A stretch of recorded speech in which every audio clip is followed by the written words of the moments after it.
Bhagavato Arahato Sammā Sambuddhassa Namo Tassa Bhagavato Arahato Sammā Sambuddhassa Namo Tassa Bhagavato Arahato Sammā Sambuddhassa.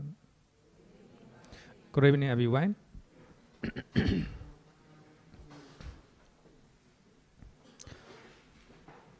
Today we will learn the morality group Sila. Chula Vedana Soda Bhikkhuni Dhammadena taught to Visakha. Right speech, right action, and right livelihood. So these states are included in the aggregate of morality. So that means we have in the Noble Eightfold Path, we have a right speech, right action, and right livelihood. So these are stated included in the morality group or Sila group. So I think by looking at this one, even today I sent out sammā-ājīva.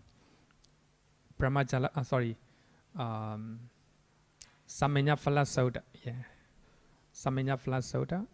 Dikanikaya Sutta number 2. So actually, we have my topic meditation is based on the Four Noble Truths. So actually we just learned the first noble truth, suffering, second noble truth, the origin of suffering, and the third noble truth, cessation of suffering. Now we are learning the way that lead to cessation of suffering. So I think that is very important because the Buddha preached his teaching based on the Noble Eightfold Path. Four noble truths in the first sermon. First of all, we need to know what is suffering. We already learned that. And also we should know the cause of suffering or the original suffering. Then we also should know cessation of suffering. So now we know that why we need to meditate. Why we need to do meditation? The reason is we have a lot of suffering. Then we know that the cause of suffering is craving, 3 types of craving. And if we attain Nibbana, so all your suffering will cease, stop. So to go to Nibbana, to attain Nibbana, or to remove the original suffering or 3 types of craving, you need to meditate. So actually, we learn our topic based on Four Noble Truths. So the reason is we know what we are doing. So we are meditating. The reason is to remove all types of suffering. So in that way, all our suffering will be ceased. So we will achieve cessation of suffering. So for that reason, we do meditation. So now we are learning the Eightfold Noble Path. In other words, that is called meditation. That is called meditations. So now we are learning, we just finished two factors, right view and right intention. So because of right view and right intention, our speech, our actions, our livelihood will be right. So now we are learning Sila group or morality group. So in Chula Vedana Sutta, Bhikkhuni Dhammadena said that right speech, right action, right livelihood. So these 3 are included into morality group. So actually the Buddha acknowledged what she said is right. So in this way, so if we look at these teachings, we can understand that now we are learning Sila group, right speech, right action, right livelihood. Actually, let's see, under Sila topic, we already learned all these one, except right livelihood. So we already learned what is right view, right speech, what is right action, under Sila. The same sutta, thought turn into speeches. Actually, this sutta is very important because many, how to say, the meditation masters, they will quote this sutta very often because there are a lot of information, important informations. So important informations can be found in that sutta. Bhikkhuni Dhamma Dena is very famous bhikkhunis at the time of the Buddha. Then she said that thought or intention, vitaka, examination, vichara, are the vave formation. So actually here, thought and examination, vitaka, vichara, so they are important factors to attain jhana. But thought and examination, according to the Noble Eightfold Path, they can be called right intention, intention. So thought and examination are the vave formation. Vitaka, vichara, vaci sankhara. First, one thought and examined, and subsequently one break out into speech. So actually here, what I want to say is the link between right speech and right intention and right speech. So if you have a right intention or right thought, and you will have a right speech.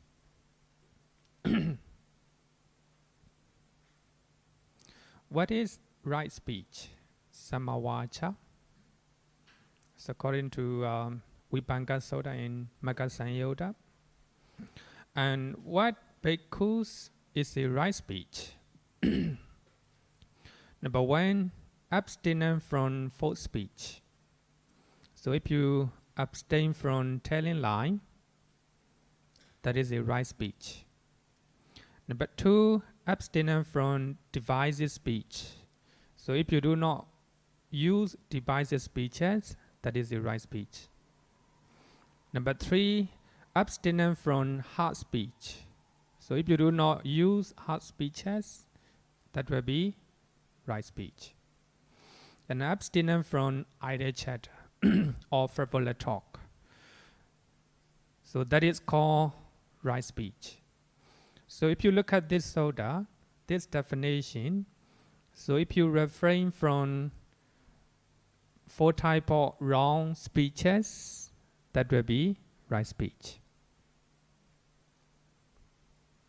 So we were actually, we have already talked about false speech or telling lie, divisive speech, hard speech, idle chatter. We already learned last year. For those who want to know in details, please go back and listen. So actually we also discuss a lot. There are a lot of questions and answers in those recordings. But today we will go back a little bit. We were how to say, revise a little bit. 4 verbal actions. Number 1, telling lie or false speech, musavara. Here, someone speaks falsehood. If he is summoned to a council, to an assembly, to his relative's presence, to his guild, or to his court, and questioned as a witness thus: "So, good man, tell what you know." Then, not knowing, he says, "I know."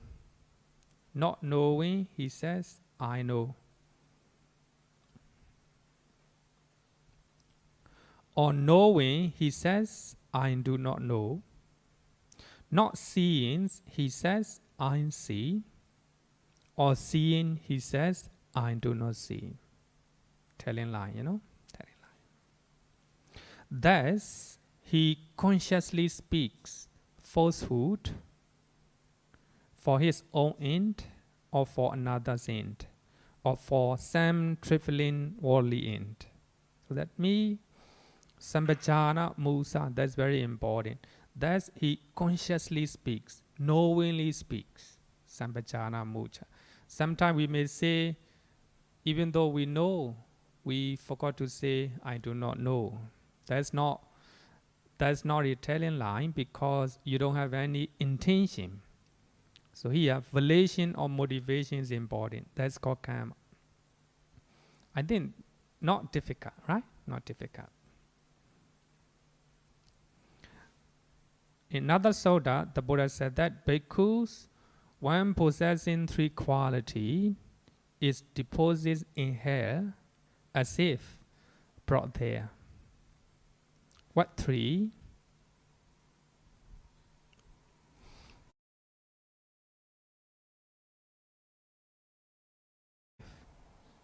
Number 2, encourage others to speak falsely. Not only by ourselves, you encourage other people. If you are parents, you encourage your children. If you are children, you encourage your mother, father. So encourage anyone. There's also a type of telling lie.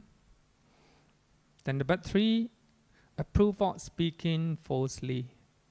You sign, You sign that you do not know. Or you sign, You write your signature that you know, etc.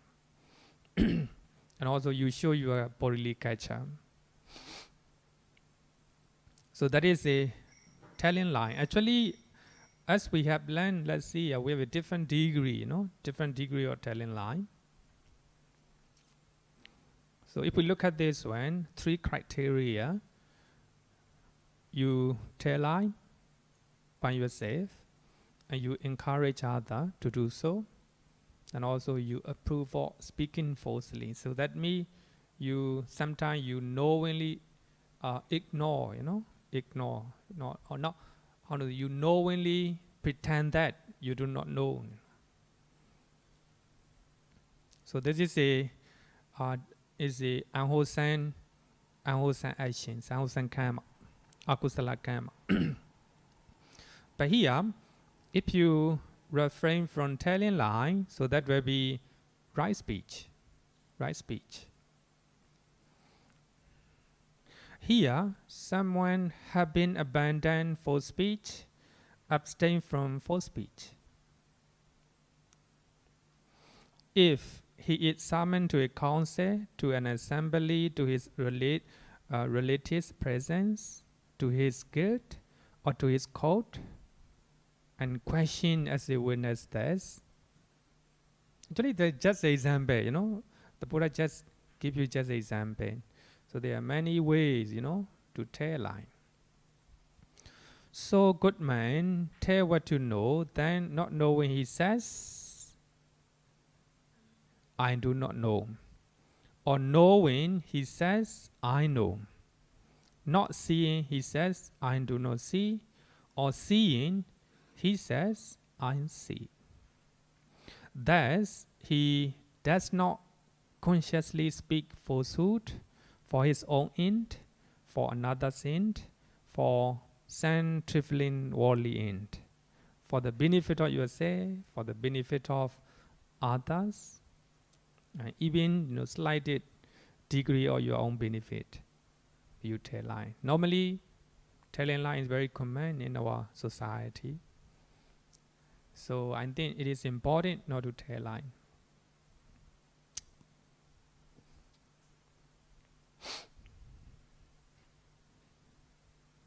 Question up to now? Clear, right? Okay. Please use microphone.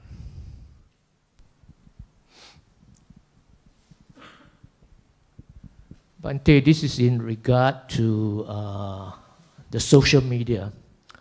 Just now, the third cause for telling lies is a proof of the lies. So when we read fake news in the social media, and if we don't respond to it, does it mean that we are approving of the false speech? Are we encouraging the person who propagate the false speech to continue to do so if we do not speak up, or do we have to speak up? Actually, if it is connected with with your own benefit, suppose the news is connected with your benefit, then you turn blind eye now. You turn blind ear to that news. But of course, as a good person, if you review such a fake news, some people do that. It's good. It's good. But if it doesn't connect with your benefit, it's okay. It's okay. But of course, if you respond or if you review, such fake news, it's better. You became a responsible person in the society.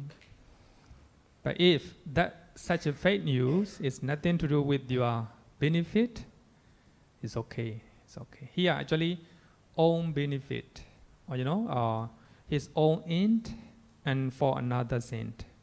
So that means something to do with benefit, our benefit, right? Suppose you are owner of a restaurant. Then you use the curry, leftover curry. Then customer asks, is cooked this morning, today? Then you didn't reply. So that means you approve, If you say that, it's a new curry, new curry. So what I mean is, even you do not speak, then you do not tell lie. It's a leftover curry. Okay.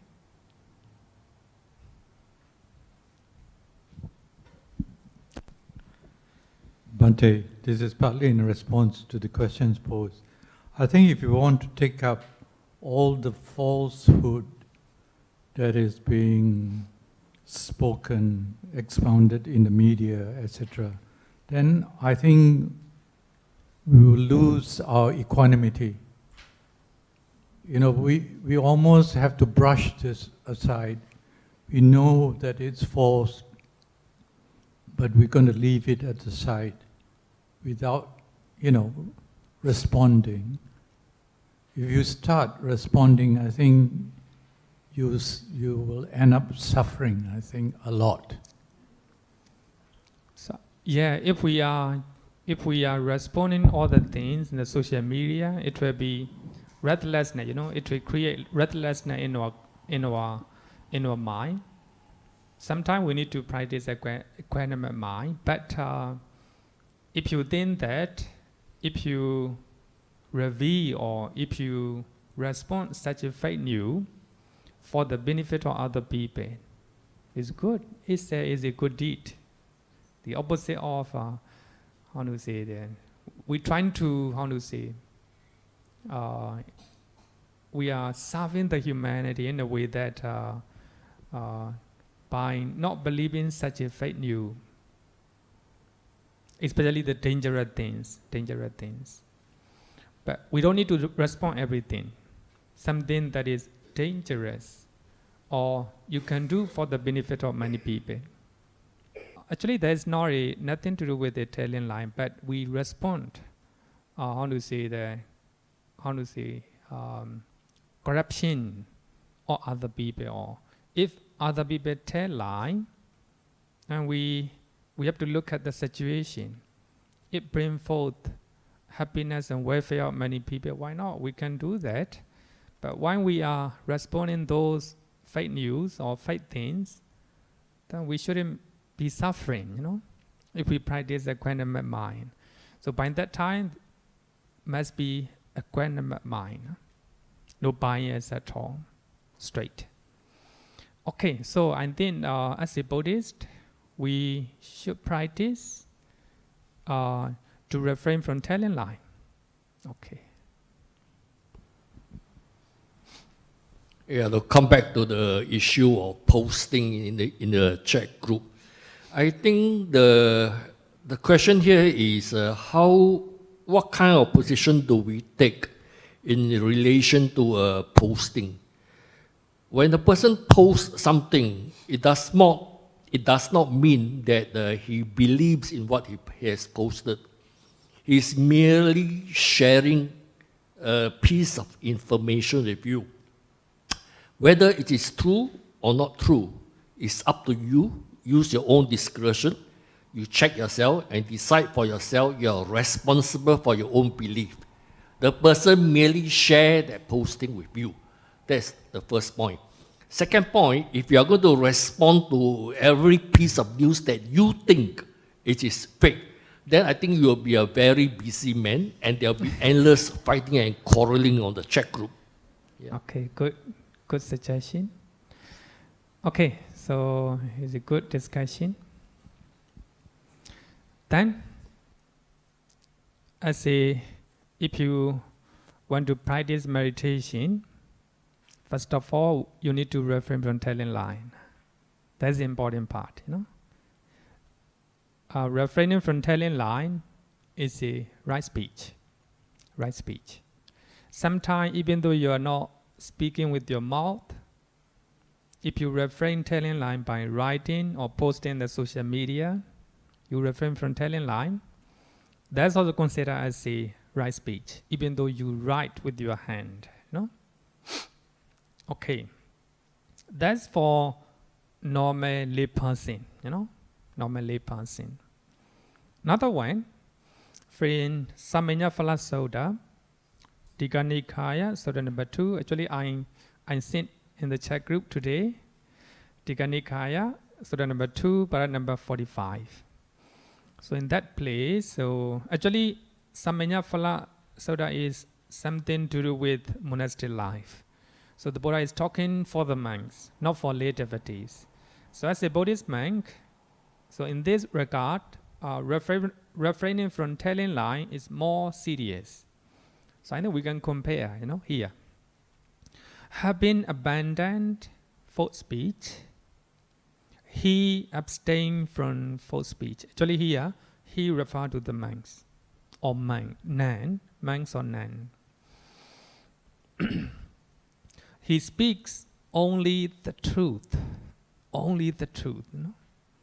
He adheres to truth. Trustworthy, must be trustworthy and reliable. He does not deceive the world. So that means he does not deceive anyone in the world. Not only telling lie, a monk or a nun must be trustworthy, must be reliable,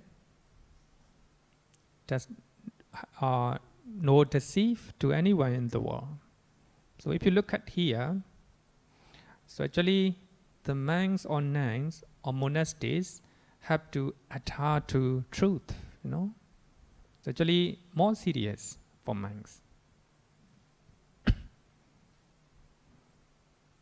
So if you compare, you know, the abstaining from telling lie from Sammā-ājīva Sutta and earlier one, different, you know. The weight, you know, seriousness is different. So if you, as a Buddhist monk, only speaks to the truth, you know, adhere to the truth and must be trustworthy and reliable, does not deceive to anyone in the world. So if you look at here, more serious. So here, what I want to point out is we need to compare, you know. So as a lay person, if you refrain from telling lie, stating in Vibhanga-sutta is enough for as a Buddhist monk seriously follow regarding with telling lie, you know. Not only refraining from telling lie, but also must be, speak only the truth, adhere to the truth, must be trustworthy and reliable, more serious, you know, more serious. different degree, different degree. Okay. Second one is a slandering, Pisunnavāsa, slandering. He speaks divisively. Having heard something here, he repeats it elsewhere in order to divide those people from these. Then you hear something from here, and you tell somebody from other place. But here, intention, intention is in order to divide two people, the people from here and the people from other place. So here, intention is very important, no? Intention is very important. You hear a good news from Mangala Vihara and you share in the social media. It's okay, because you have a good intention, to spread good news. Then you have a good news from here, then you share with your friend, because you want them to be happy by hearing. That is not a slandering, but in order to divide, Having heard something elsewhere from other place, he repeats it to those people in order to divide them from these. So that means you hear some news from other place, then you share in order to divide those people who are united. Thus, he is one who divides those who are united. It creates out divisions. One who enjoys fashions, rejoices in fashions, delights in fashions. Actually, some people, they enjoy, if two people are divided. Actually, it's quite natural, deep in our mind, deep in our mind. So we are selfish, greedy, If people are united, they love each other. Then if you think that, if they are divided, if they became enemy, then you will have your own benefit. Then you, even though you do not speak with your mouth, in your mind, such a way may arise in our mind. Very, we need a lot of mindfulness and concentrations. So then only we can, we don't let them arise even in our mind. Quite natural, it's quite natural, naturally come in.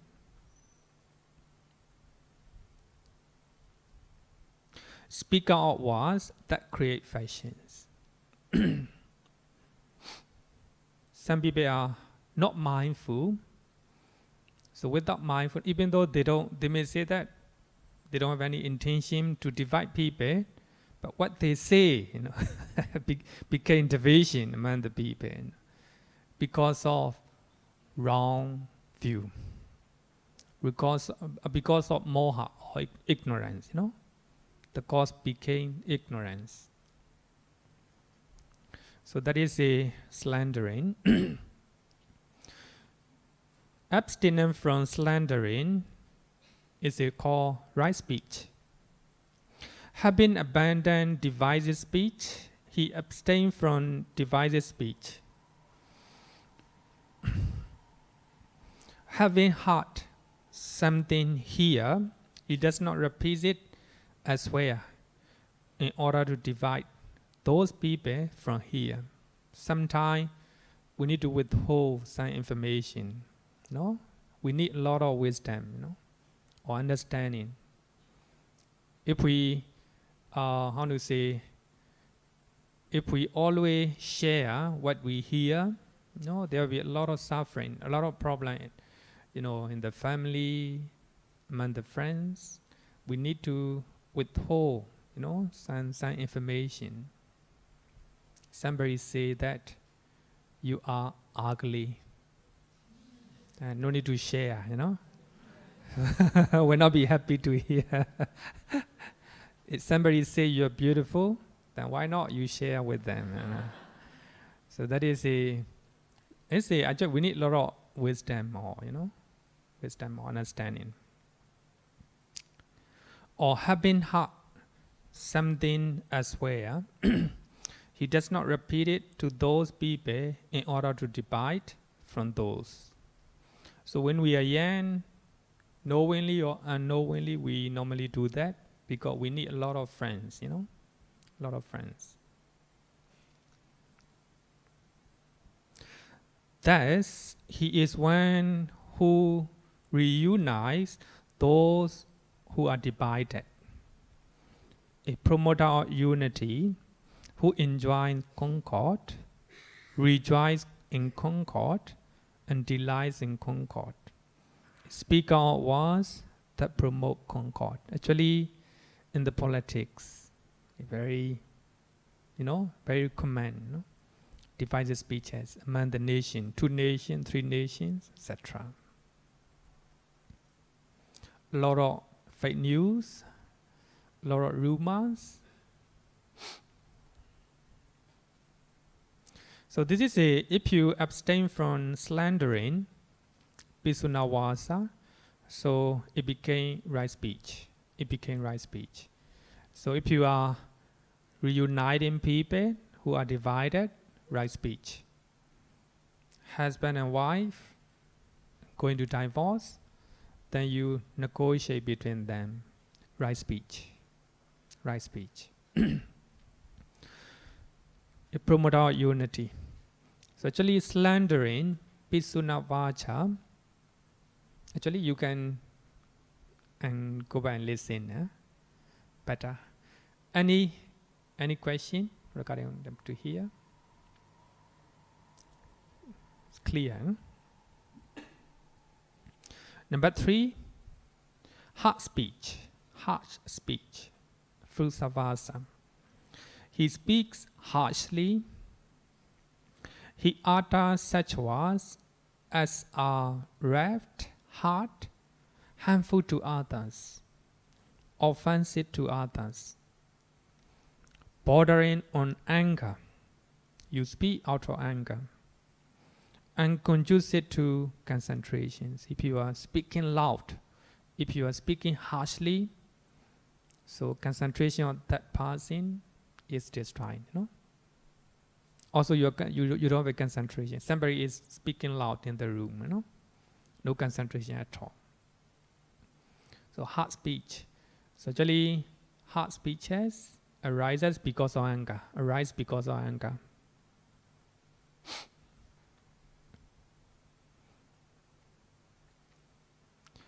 Abstinence from hard speech, it is called right speech. Having abandoned hard speech, he abstains from hard speech. He speaks such words as are gentle, must be gentle, and pleasing to the ear. Whatever you say must be pleasing, and lovable, as go to the heart, as go to the mind. Courteous, desired by many, and agreeable to many. Some people are very lovely, Whatever they say are very pleasant to hear. Some people are ugly, unpleasant. Whatever they say, bordering on anger. Out of anger they are speaking, roughly and harshly. So this is called abstinence from harsh speech. So if you abstain from harsh speech, actually not just refraining from, but you use a gentle word, the word so which are pleasing to the ear, and courteous and desired by many. So that will be right speech. Question? No question. Easy. Number 4, idle chatter, sammā-palāpa. He indulged in the idle chatter. Sammā-palāpa literally means the word that destroy your how to say, your profit, your benefit. So the word that destroy your benefit. So actually Ayatthaya is taken because the first line say he indulged in the Ayatthaya, Ayatthaya. He speaks at an improper time. That's very important, Even though what you say is very meaningful, but if you are talking in improper time, so that is called Ayatthaya.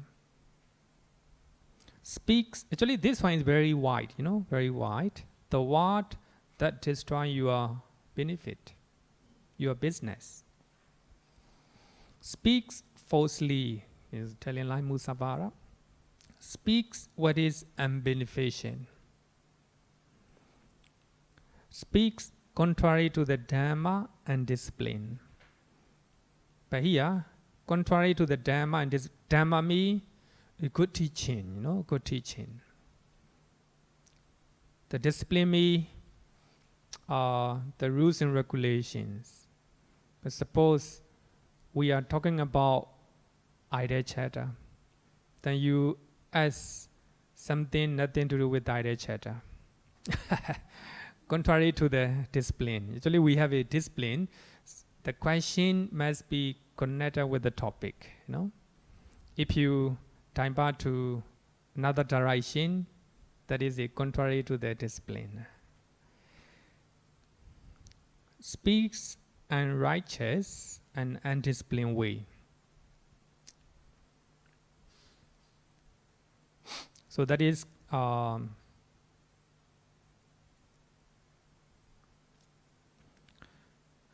at inappropriate time, he speaks such words as are worthless, unreasonable, rambling, no end, just talking. Unbeneficial, Actually, the last one is very important. Normally, we enjoy talking, especially when we are meeting with our friends, very close friend. So our conversation is endless, This and that, talking, 3 hours, 4 or 5 hours. We enjoy, That is called Ayatthaya. You kill your time. You spend your time without any reason or any meaning. So this one is very wide, very wide. If you're talking in improper time, if you are talking unbeneficial things, if you are talking non-stop without stopping, even though the person doesn't want to listen, you stay talking. That's the Ayatthaya. So for that, literal meaning of sammāvācā is the speech that destroys your benefit. If you are speaking, such words, then people will not bother you. People will not does not want to listen to you. Ayatthaya. But here, abstinence from Ayatthaya. Having abandoned Ayatthaya, he abstains from Ayatthaya. He speaks at a proper time, speaks truth, speaks what is beneficial, speaks on the Dhamma and discipline. So that means speaks righteous and disciplinary way. At a proper time, he speaks such words as are worth recording, and reasonable, succinct, and beneficial. So that is called right speech. Right speech. So if you follow the Noble Eightfold Path, there will be no suffering at all. So the Noble Eightfold Path is the path to happiness. Whatever situation you encounter in your life, whether good or bad, if you follow the Noble Eightfold Path, then there will be no suffering in your mind. Happiness, happiness. You can find happiness in your life. We can say that the Noble Eightfold Path is the map of happiness. Question? This one also easy, no? No question. Then I want to quote Cakkapala simile or saw. Simile or saw. So in that sutta, the Buddha talk about 5 causes of speech. So I think something that we should aware and also we should follow. So in that sutta, the Buddha talk about 5 causes of speech. Some cause will lead to wrong destination, a bad destination. Some a good destination. Bhikkhus, when others address you, their speech may be, number 1, sometimes some people will speak timely speeches, some people untimely speeches. Some people will tell the truth, some people will tell lying. Good and bad, good and bad. Actually, I would say that if you follow good things, so that will be a good criteria, 5 criteria a good speech. And also a 5 criteria a bad speech. Starting from time, talking, in proper time is very important. Very important. Even though what you say is good, if you are talking in proper time, so what you said became, useless, useless. Normally I give example of my teaching. Actually I'm supposed to stop 9:15, Then I stay talking. Even though up to 10 o'clock, 10 o'clock. Even though what I say is meaningful, even though I'm talking teachings of the Buddha, I'm talking in proper time, I exceeded my time. Then you became very tired. So it's also, time is very important.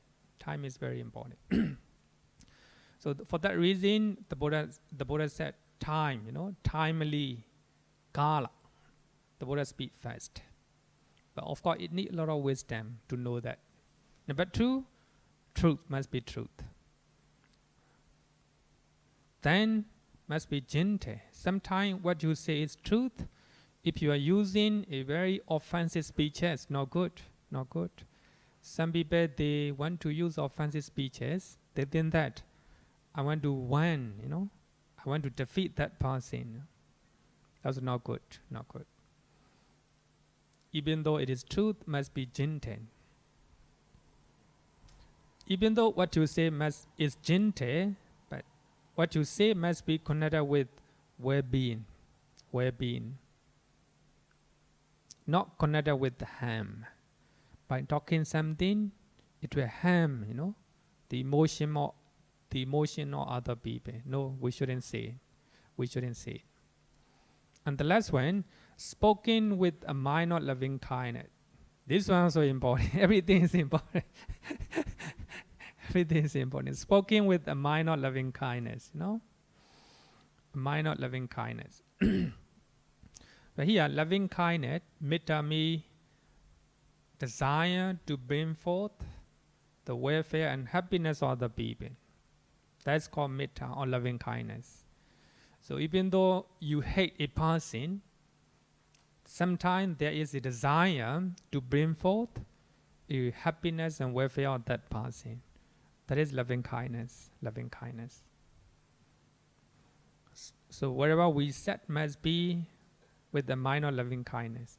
So actually they are connected each other. These are 5 criteria of good speech. Sometimes you're talking, with the mind of loving kindness, with the metta. If you're talking in proper time, no, cannot. Even though you're full of loving kindness, if it is not connected with the well-being, no. Sometimes we need to speak, we need to use very strong language, strong language. But there's no anger in our mind, no anger in our mind. Sometimes we can omit gentleness, Sometimes the Buddha also use very strong language, sometimes.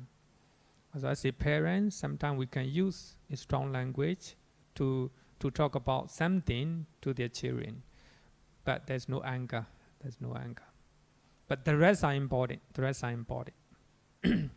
Timely, and what is it? Truth, truth.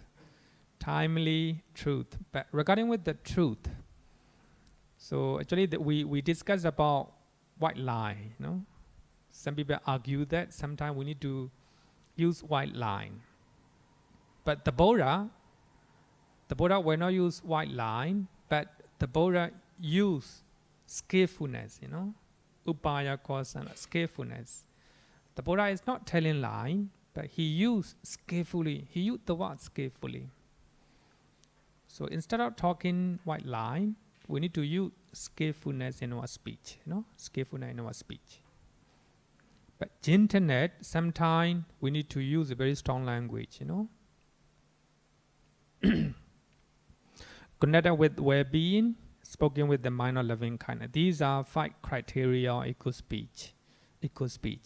So if you are using these 5 criteria, that is called right speech in the Noble Eightfold Path. Question? Okay. Then let's go to next one. Right action. Sammākammanta, right action. Right speech and right action. In Vibhanga-sutta, the Buddha said that. And what bhikkhu is right action? Abstinence from destruction of life or killing life. Abstinence from taking what is not given or stealing. Abstinence from sexual misconduct. Kamesumechacara. If you look at here, so the Buddha referred to for lay people, not for monks. So this is called right action. As a lay person, you can stay with your spouse. You can stay at home, but you have to refrain from sexual misconduct from outside of your marriage. So that is called right action. So normally, sometimes the Buddha define something by using negative way. So when the Buddha want to talk about Nibbana is very blissful, but the Buddha used in negative term in the Noble Eightfold Path. 4 Noble Truths. Cessation of suffering. If all the suffering cease, that's Nibbana. But here also, to talk about right action, so the Buddha used negative way, negative method. If you refrain from killing, refrain from stealing, and refrain from sexual misconduct, that will be right action.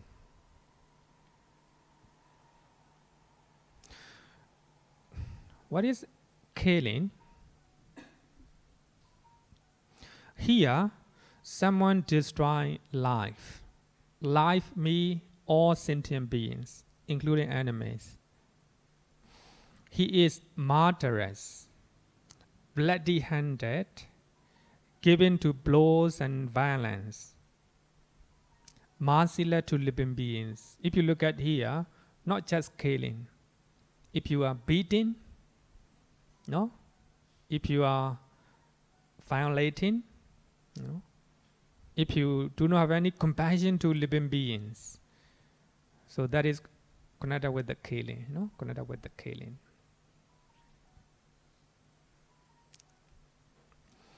Regarding with the killing, the Buddha said, bhikkhus, when possessing 3 qualities, is deposited in hell as if brought there. Number 1, one destroy life, oneself. encourages others to destroy life and approve of the destruction of life. So that is called killing.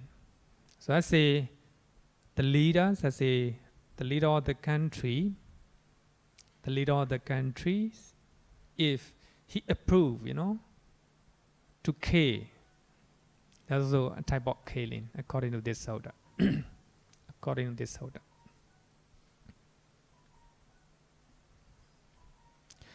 Then abstinence from killing. Here, someone have been abandoned the destruction of life, abstain from destruction of life, with the rod and weapon laid aside, conscientious and kindly. He is how to say, he afraid to, how to say, he has a fear, to kill and to harm sentient beings. Kindly, and he dwells compassionate toward all living beings. So that will be right action. That will be right action. So regarding with the killing, there's no difference between lay person and monk. So same, same. And second one is stealing, adinadana. He takes what is not given. He steals the wealth and the property of others in the village or forest. Village or forest. So that is called stealing. Then the Buddha said, Bhikkhu, one possessing three qualities, deposit in hell as if brought there. But when one takes what is not given oneself and encourages others to do so, and prove what taking what is not given. Actually, I use the sutta. The reason is I want you to know, Sometimes we are talking using commentary explanations, using our own explanations. It's not reliable. It doesn't mean, I don't mean that it's not good. It's not reliable. I use many suttas, so that me is reliable. So based on that sutta, the commentary give 4 or 5 criteria of stealing, etc. So this is the original teachings. Abstaining from stealing. Having abandoned the taking of what is not given, he abstains from taking what is not given. He does not steal the wealth and the property of others in the village or in the forest. So that is right action. So here, regarding with stealing, so the monks and lay person different. According to Sammā-ājīva sutta, have been abandoned, taking what is not given, he abstains. He meets the monks or the nuns. Abstain from taking what is not given. Accepting and expecting only what is given. Accepting what is given. Not asking, Not even asking. No, the monks not supposed to ask. But if the devotee are invited for something, he can ask. Otherwise, no. Just accepting and expecting what is given. He lives in honesty with the pure mind. So as a lay person, you can ask for everything you want. As a lay person, so there is a difference. It's not stealing. It's not stealing. But as a Buddhist monk, no asking. For that reason, in our temple, we have a very beautiful tradition. So 2 devotees are appointed as a lay person. Anything we want, we can ask for from those 2 persons. Anything we want. But of course, as a Buddhist monk, we have to know whether they are willing to give or whether they can afford to buy something, So we have to know it. So only then we can ask for something. So actually here, refraining from stealing, not just from refraining from stealing, but also as a Buddhist man, accepting and expecting only what is given by lay devotees.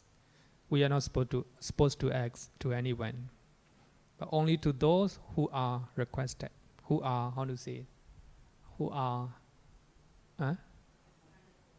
not appointed, and also who taught to us, if you need anything, then you can tell me, like this. He lives in honesty with the pure mind. Honesty, Honesty as a Buddhist must be honest. Question? Okay.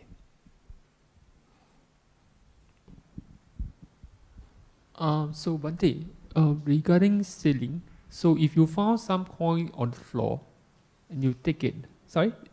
coin. Oh, coin. Coin, money. Oh, money, yeah. Yes. So is that considered stealing? You found some coin on the money on the floor. On the floor. It's not considered as a stealing, but of course it depends on your intention. Then you found it, but nobody there, so you know that nobody belong to that coin or that money, then you take it. It's not a stealing. But somebody dropped the coin, then you take it. You know that that coin belongs to someone who go ahead of you. Then you take it, that is stealing. Depends on what intention. Even nobody around, then if you are a decent person, then you can give it to the police. Someone, the police will take care of that money, then they will return to the person who belong to that. So actually, if we are able, must be honest, 100% honest. So for that reason, in Japan, if you drop anything, you are likely to get back. So they are very honest, they are very honest. So a few years ago, maybe 50 or 20 years ago, there is a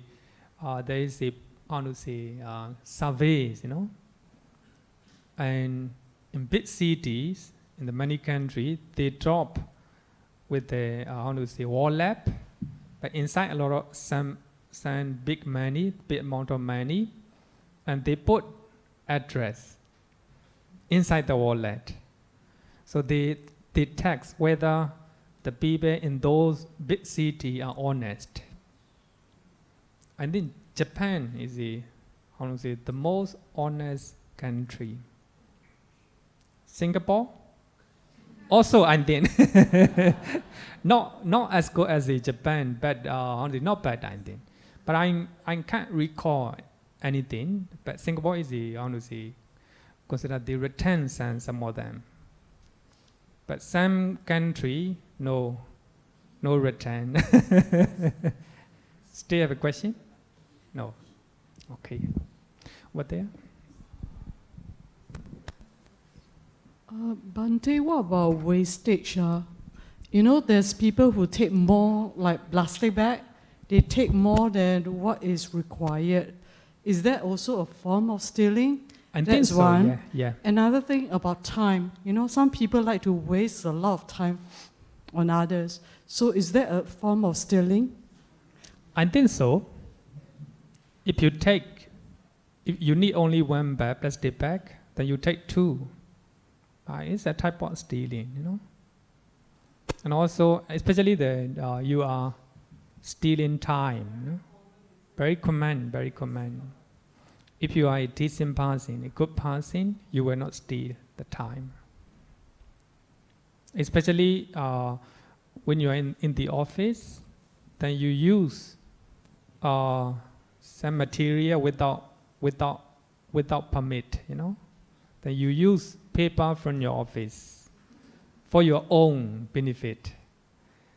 then of course if your boss allow you to do so, you can do that. But if okay, you take permission from your boss.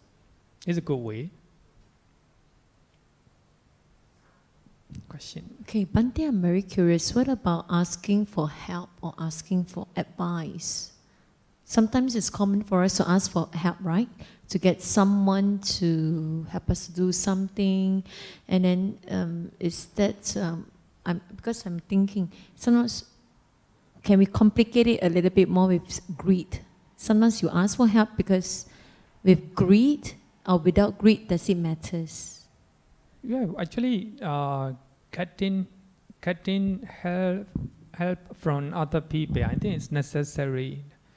So we need to get, we need to get some support from other people. Actually, it's not a stealing, nothing to do with the stealing. But of course, if you misuse other people's time and energy and money, I think everything depends on our intention, Actually, normally, whatever we do, it depends on not only intention, but also our view, our understanding, Sometimes, even though, as I earlier said, that even though we don't have a bad intention, so if we don't have a right view or right understanding, then it will lead to wrong directions, bad directions. So actually, not only intention, but also understanding. So actually, we can go back to the original, the original suffering. The original suffering is craving, craving. So actually, right view represent wisdom. Right intention represent lack of greed and lack of evil. So actually, if we understand lobha, dosa, moha, they are the root of unwholesome or the root of suffering. If we have alobha, dosa, moha, so that will be the root of wholesome. So wherever we do, it must be based on right intention, right view and right intention. So then only our actions, our speeches, our livelihood will be right. Asking for help, I think it's necessary. Sometimes we can do that. But if we misuse, not good. It's a greed, connected with the greed. Okay, so there's a abstaining from stealing. The number 3, sexual misconduct. Sexual misconduct, kamisu miccachara. We have learned a lot. He engaged in sexual misconduct. He has sexual relations with the women who are protected. But here, actually, I highlighted who are protected. The one who has a guardians or parents or someone who protect by their mother and father, brother, sister, relatives who are protected by their Dhamma brethren, who have a husband whose violation entails a penalty, even with one already engaged. Then if you have a sexual intercourse with such person, so that will be sexual misconduct. So if you look at here, if you practice the Noble Eightfold Path, you are faithful to your partner. There's no any sexual relationship with anyone outside of your marriage. So then only that will be right action. Right action. If you are a single, if you are having sexual intercourse with as a single, it might not be good. No? According to this one, because that person has guardians, guardians. Only if you get married, then that will be right one. Right one. Of course, it may not be much, serious if both parties are single and have a, love between them. But I think if you do not get married, if you do not have any sexual activities outside, if you do not get married, that will be the best. That will be the best.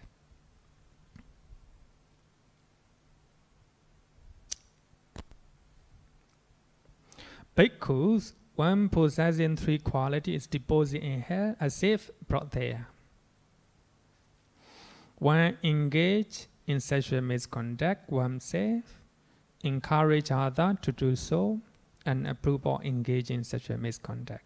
So that will be not only, doing ourselves, but also encouraging others, So that is for the lay person, That will be for the lay person.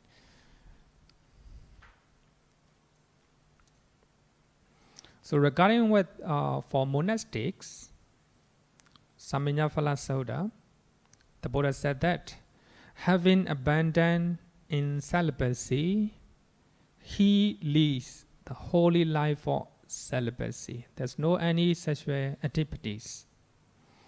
He dwells aloof from women and abstain from vulgar practice of sexual intercourse. Actually, the Buddha is talking to the monastics. For that reason, he used very strong terms, not for lay person. Don't feel guilty for that. So as a monastics, to stay away from women. So that means stay away from women doesn't mean do not talk to them. So we have to very mindful, when we are dealing with them. So then only a pure celibate life. We have a very famous meditation masters and also the author, early 20th century, Lady Siaro. Maybe some of you may know Lady Siaro. He is the teacher of Upakin. Upakin is the teacher of S.N. Goenka. So S.N. Goenka came from tradition of Lady Siaro. Actually, he's very famous in writing and also preaching the Dhamma. Actually, the way he teach is asking question to the Orient answer. Normally, one person answer his question, whether it's correct or wrong, etc. The one time he talked about the women. He is talking to the laymen. The women are dangerous. Isn't truth? And the devotee said, yes. We must stay away from them. Am I correct? Yes. If they are dangerous, let us put all the women on the raft. Raft. Let them go. Then on the layperson said, yes, let's do that. Wait for a moment. I want to go with them.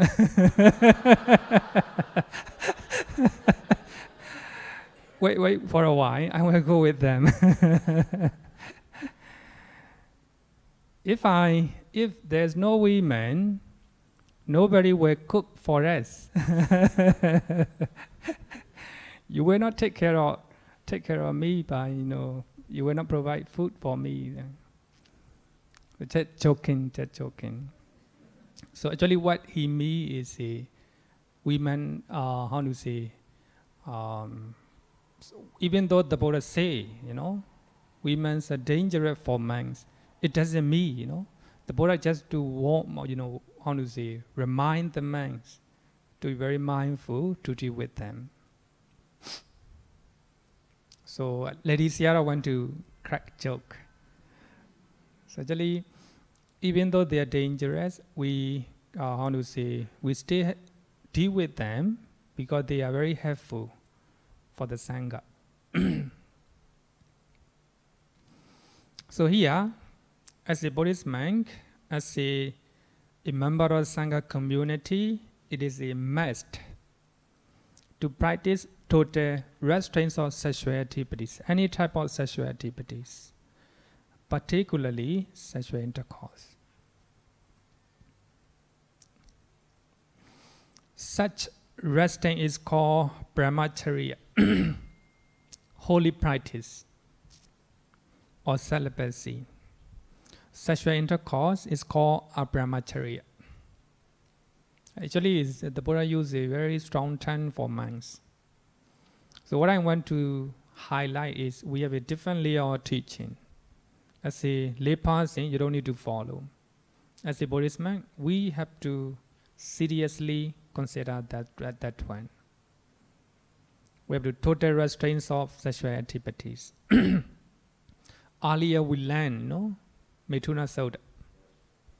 Even to think about, after I do good deed, I will go to heaven. It's considered as a mithuna, Something connected with the sexual sensualities.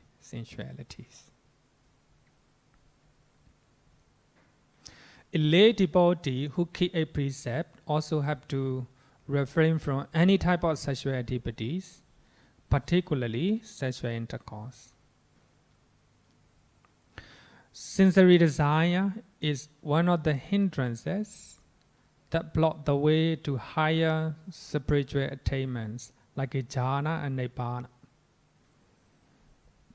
Like Chula Vedana-sutta, Visakha is a lay person and he is a non-returner. So as a lay person, the moment you practice meditation, you don't have to think about your family. There's no sensory desire in your mind. If the sensory desire arises in your mind, that's hindrances for the attainment of jhana and higher attainment, spiritual attainment. In the first sermon, so the Buddha advises bhikkhu to avoid two extremes, bhikkhus, papaja. So here, bhikkhu body, actually the bhikkhu body translates papaja as a bhikkhus. Papaja means the one who renounce sensual pleasures. So sometimes if you go to meditation retreat, you have to renounce even sensory desires. For that reason, you have to keep a precept. When you became Sotapanna, then you still come back home. Then you enjoy sensual pleasures. Then the next round, you became once Ratana. Then you will still come home. If you became non-Ratana, you might come back home, but there will be no sensory desire at all. But if you become Arahant, might not come back home. Will not come back home. Will become a monk or a nun, right? Because as a Arahant, no point to stay among the people.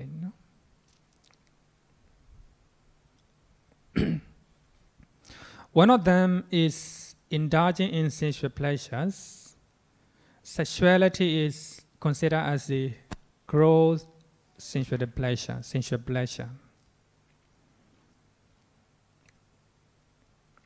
So what I mean is just for the monks, monastics, For the lay person, as a morality, so if you are faithful to your partner, good enough.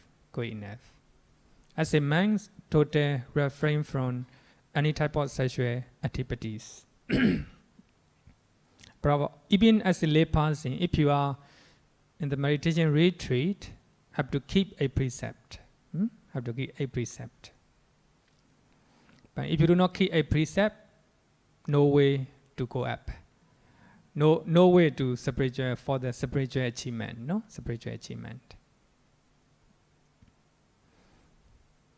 Any question up to now?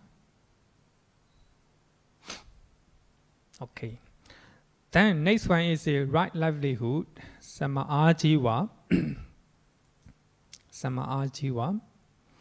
And what bhikkhu is right livelihood? Here, a noble disciple, having abandoned wrong mode of livelihood, earns his living by a right livelihood. Right livelihood. So actually, this is called right livelihood. Actually, what Vibhanga-sutta says is very, not very clear. Not very clear. So we have to abandon wrong mode of livelihood. For example, in Vāṇijja-sutta, so this sutta is often quoted as an example of wrong means of livelihood for lay person, lay devotees. Number one, the Buddha said, bhikkhus, a lay follower should not engage in these 5 traits. Should not engage. Actually here, I'm purposely highlight should not engage in these 5 traits. You can engage them, it's up to you. It's your choice, But the Buddha just suggested. So that doesn't mean if you engage, there's no wrongdoing. It doesn't mean. The Buddha is suggesting, as a lay person, as a Buddhist, lay follower, upasaka. Actually, upasaka refers to a Buddhist. As a Buddhist, one should not engage in these 5 traits. Number one, trading in weapons. Trading in weapons. Buddhist countries also buying a lot of weapons. Actually, it is mundane affair, mundane affair. In spiritual affair, no buying, no selling. Actually, normally people do not follow spiritual path. Most people just follow mundane path, It's the individual choice. Actually, Buddhism is very free, Individualist. It's up to you. Should not engage, the Buddha said. Trading in weapons. Number 2, trading in living beings. So that means slavery and human trafficking, etc. Trading in living beings. Then trading in meat, selling meat, etc. Then trading in intoxicants or poison. Intoxicants, drugs, etc. Then trading in poisons. So as a Buddhist, we shouldn't engage such business. But if you wish to do so, it's your choice, It's your choice. Normally, Buddhism do not interfere in mundane affairs. So the Buddha always say, the Buddha just, show the path. Whether you want to follow or you don't want to follow, it's up to you, up to you. Very individualistic. For that reason, the Buddhists are reluctant, to persuade other people to convert to Buddhism. Even for us, if somebody came to our temple, then they want to know about Buddhism, we just share what the Buddha taught. But we don't want to force them to we feel sorry, to convert them to Buddhism. We will not say, convert to Buddhism. We just tell them what the Buddha taught. It is their choice whether they want to follow. For that reason, we had less followers, less Buddhists. Because, in other religions, not only the priest, but also other followers, devotees, they are trying to persuade, Actually, not because, because of compassion, they have a lot of compassion toward other people. For that reason, out of compassion, they're trying to persuade people. They think that if they follow, if they believe, God, people will have celebration. The Buddhists very individualistic. Question? Okay. Question? Microphone? Oh, sorry. Bhante, let's say for example, we are engineer for a weapon. Let's say, you design certain war weapon or even pharmaceutical, So in this role, you are not actively involved in the selling, but you are part of the process, manufacturing process, be it beginning or the end. What do you say about that?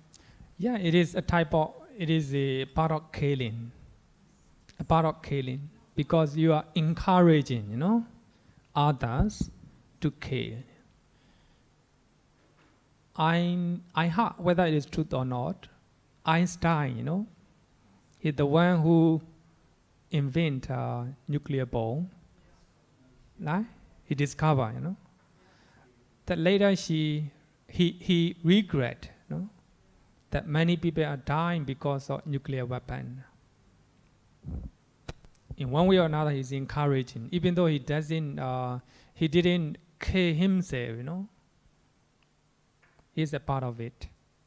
For that reason, three criteria.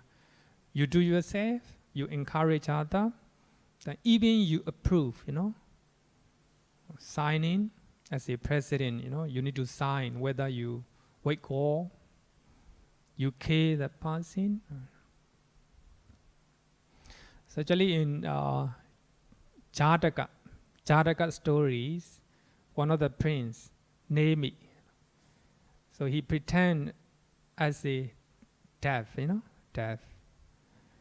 So he is afraid that he has the ability to recall previous birth, previous lives.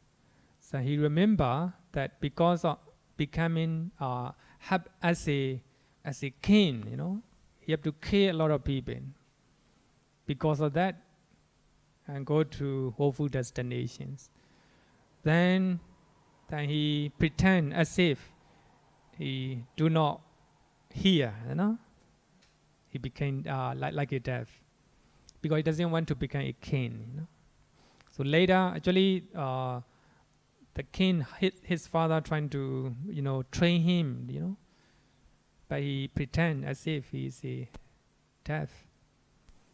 Then later, his father abandoned him, So only on that occasion he speak of. So actually, it is one of the Buddhist philosophy, one of the Buddhist philosophy.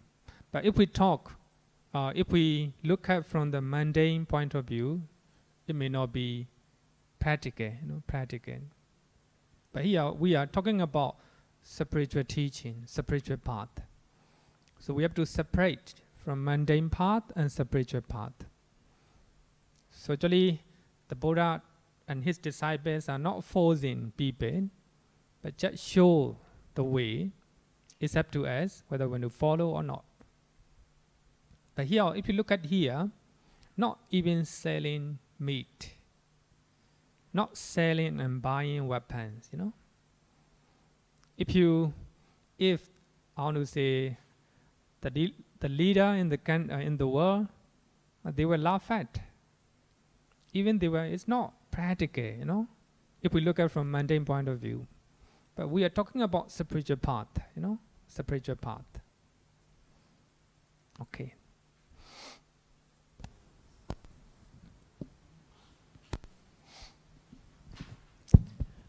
Taking up your point,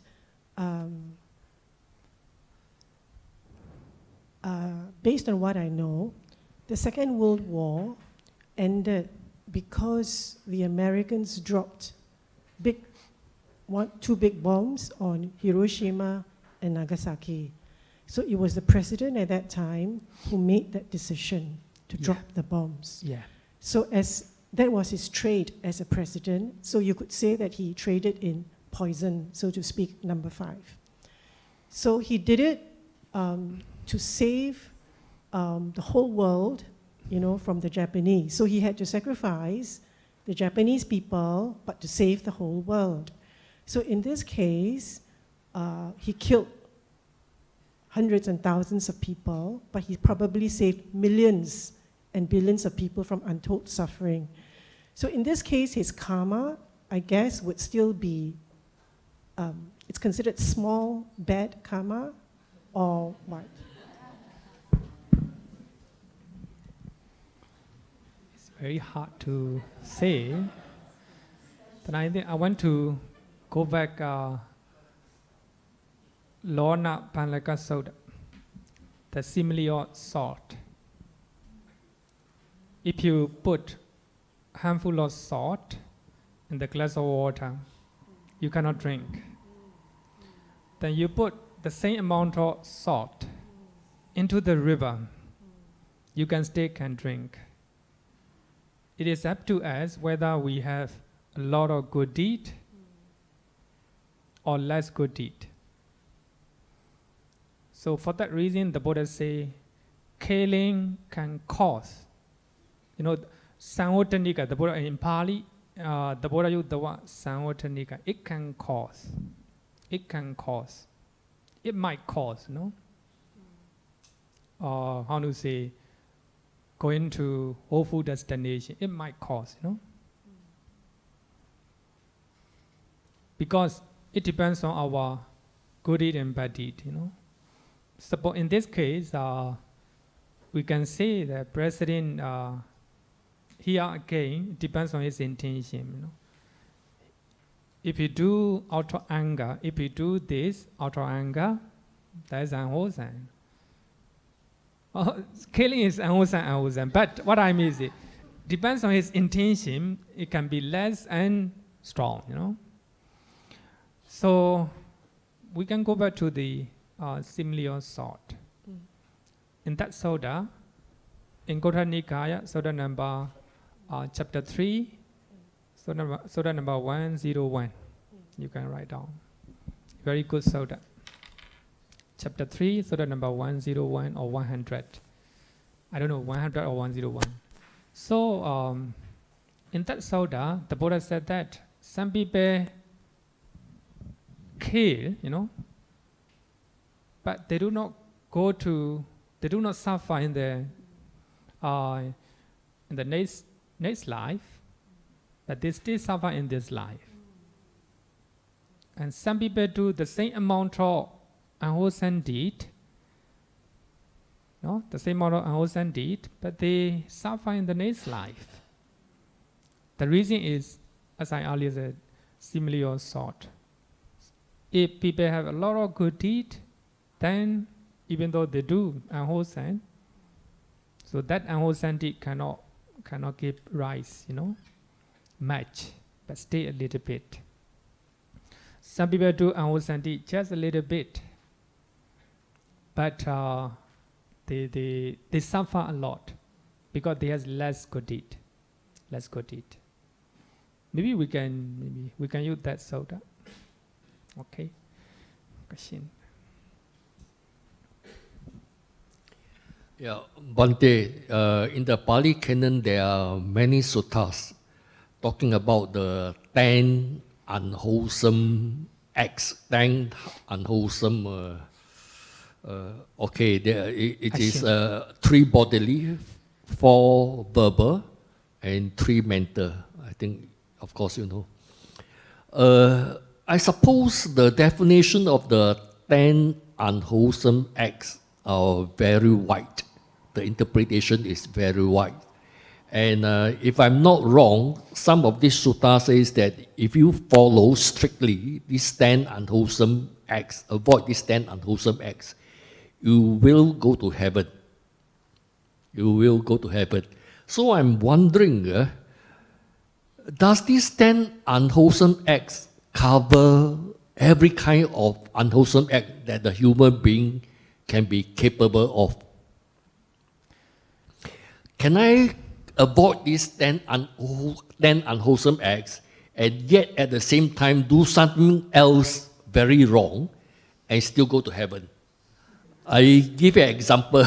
Can I give example? Can I get example? You know, one or two examples. Something out of these 10. Yeah.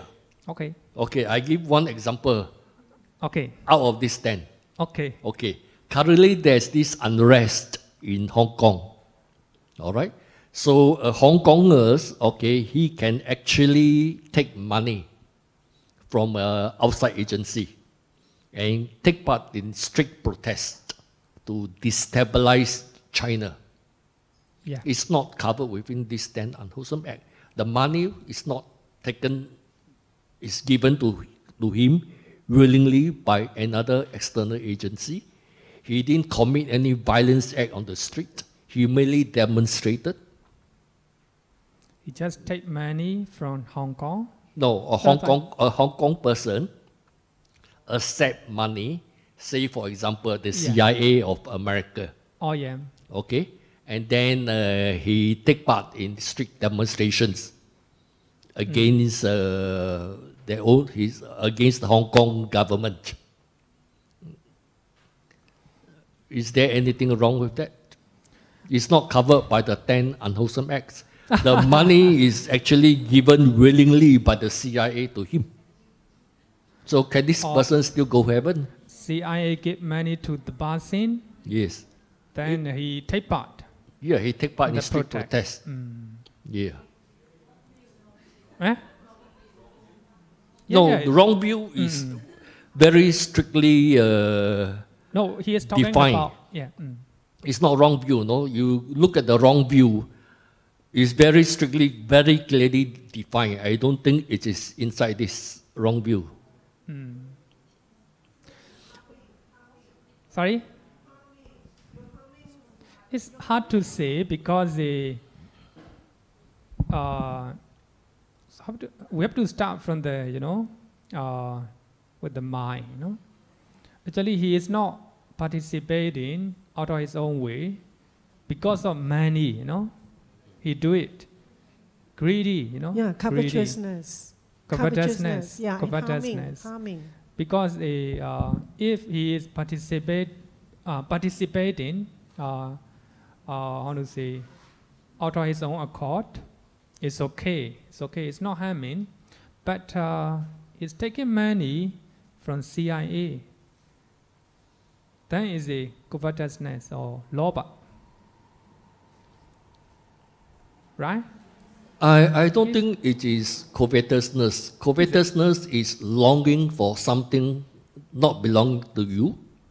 It belongs to someone else, and you want it. That's covetousness. It's longing for something that belongs to other people, not to you, not belonging to you. That is covetousness. It is not covetousness. But that's we can even say that it's a wrong view, as she said that. Wrong view means you are not doing out of your own way, but you take it, a type of greed, that does not belong to you.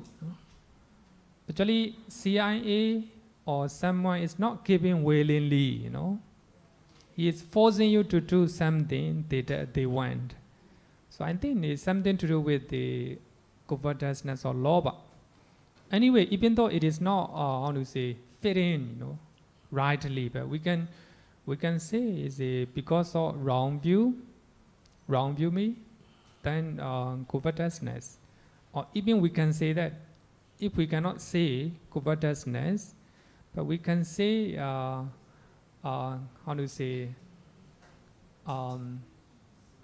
covetousness in the wrong intention, So even the covetousness we have two levels, two levels.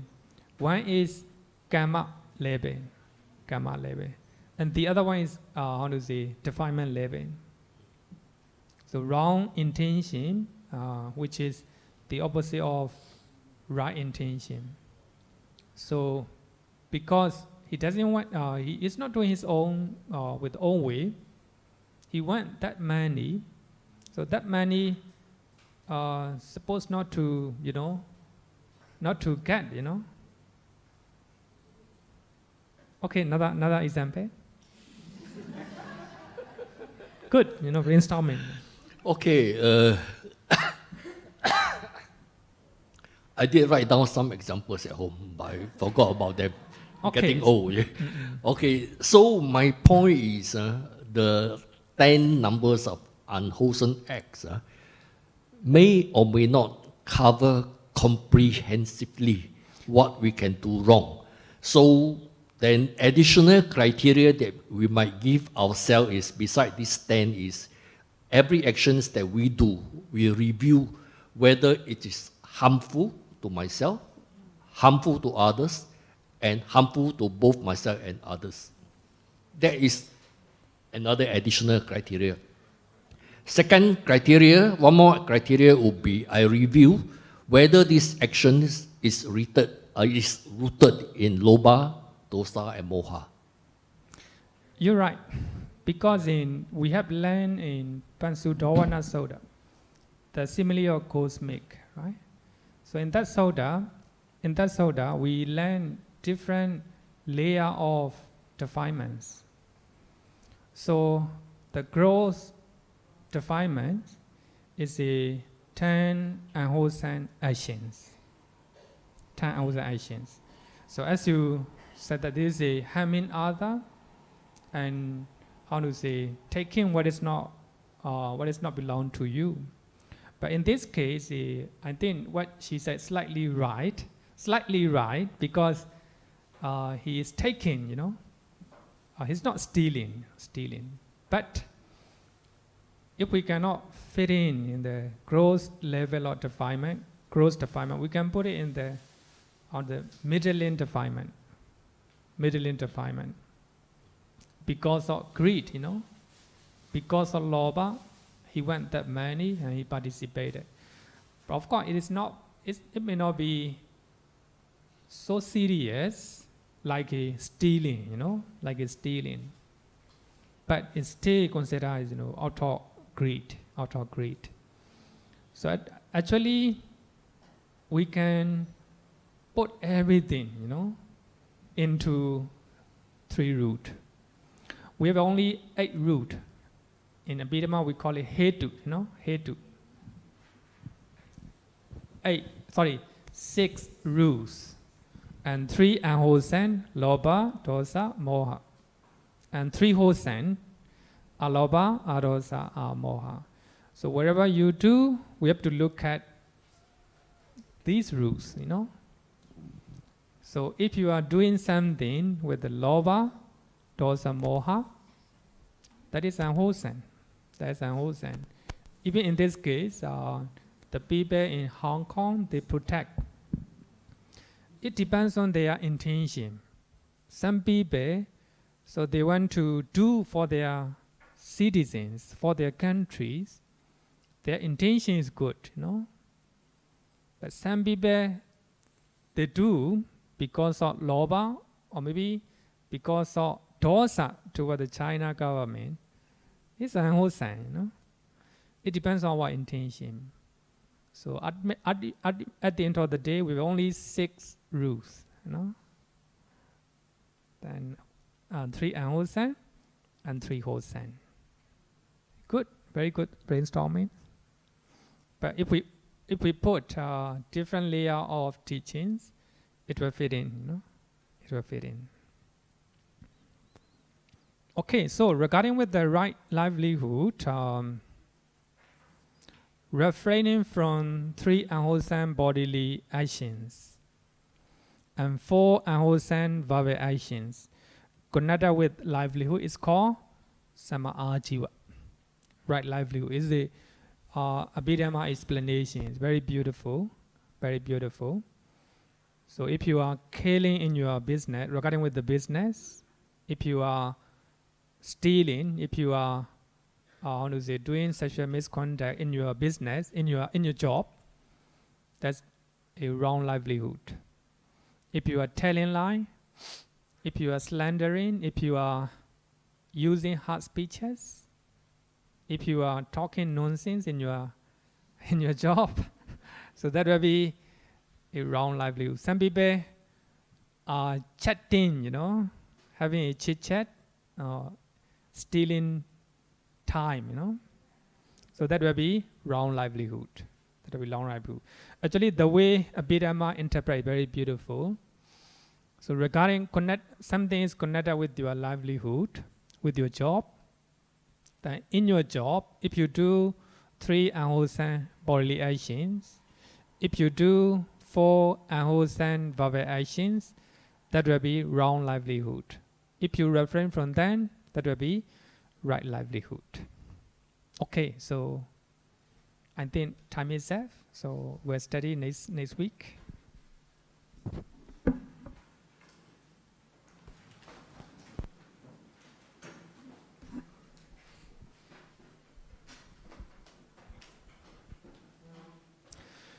Yo vadatam bhavaro manu jesu sakya muni bhagava gata kecho parakato bala viriya samangi Dan sukatan saranatamu bemi ragavi ragama ninja masokan dhamma masangata mapatikulan Marurami mampakuna suvipatan